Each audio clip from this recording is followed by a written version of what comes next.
इस देश में कोरोना ने फिर मचाया कोहराम, जाने किन राज्यों पर सबसे ज्यादा मंडरा रहा खतरा।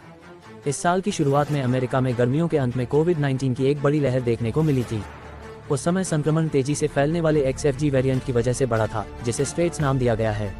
अमेरिका में छुट्टियों का मौसम शुरू होते ही एक बार फिर स्वास्थ्य एजेंसियों की चिंता बढ़ गई है। क्रिसमस और न्यू ईयर जैसे त्योहारों के कारण लोग बड़ी संख्या में यात्रा कर रहे हैं, परिवार और दोस्तों के साथ इंडोर समारोहों में शामिल हो रहे हैं। इसी बीच ठंडा मौसम, बंद जगहों में भीड़ और टीकाकरण की कम दर मिलकर कोविड-19 और इन्फ्लुएंजा फ्लू दोनों के मामलों को बढ़ाने में भूमिका निभा रहे हैं। स्वास्थ्य विशेषज्ञों का मानना है कि आने वाले हफ्तों में संक्रमण के मामलों में और इजाफा हो सकता है। इस साल की शुरुआत में अमेरिका में गर्मियों के अंत में कोविड-19 की एक बड़ी लहर देखने को मिली थी। उस समय संक्रमण तेजी से फैलने वाले XFG वेरिएंट की वजह से बढ़ा था, जिसे स्ट्रेट्स नाम दिया गया है। हालांकि शरद ऋतु में मामलों में कुछ कमी आई थी, लेकिन अब सर्दियों की शुरुआत के साथ कोविड के मामले फिर से धीरे धीरे बढ़ने लगे हैं। इसके साथ ही फ्लू के मामलों में भी अचानक तेज उछाल देखा जा रहा है, जिससे अस्पतालों पर दबाव बढ़ सकता है। क्या इस समय कोविड-19 के मामले तेजी से बढ़ रहे हैं?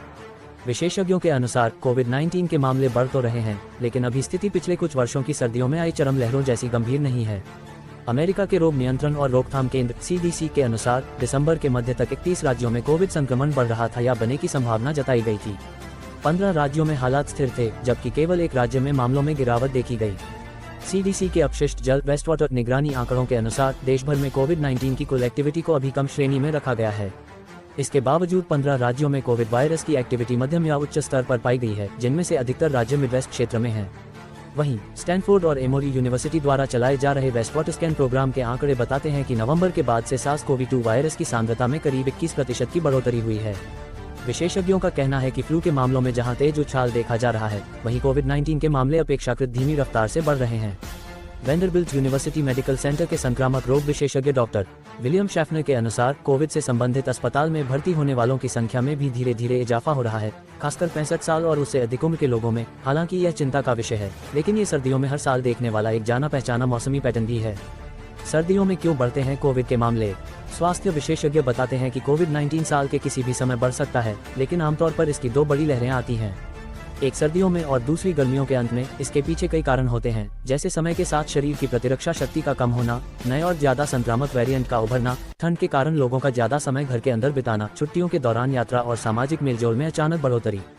इन सभी कारणों से वायरस को फैलने के ज्यादा मौके मिलते हैं। अमेरिका के कौन से राज्यों में सबसे ज्यादा बढ़ रहे हैं कोविड और फ्लू के मामले?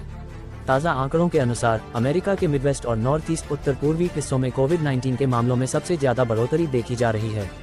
18 दिसंबर तक CDC के जल डेटा के आधार पर जिन राज्यों में कोविड वायरस की एक्टिविटी मध्यम या उच्च स्तर पर पाई गई है, उनमें Arizona, Connecticut, Kansas, Kentucky, main, Massachusetts, Michigan, Minnesota, Nebraska, new Hampshire, new Mexico, Ohio, Oklahoma, south Dakota, West Virginia शामिल हैं। इन राज्यों में स्वास्थ्य विभाग लोगों से सावधानी बरतने, टीकाकरण अपडेट रखने और भीड़भाड़ वाली बंद जगहों में मास्क पहनने की सलाह दे रहे हैं।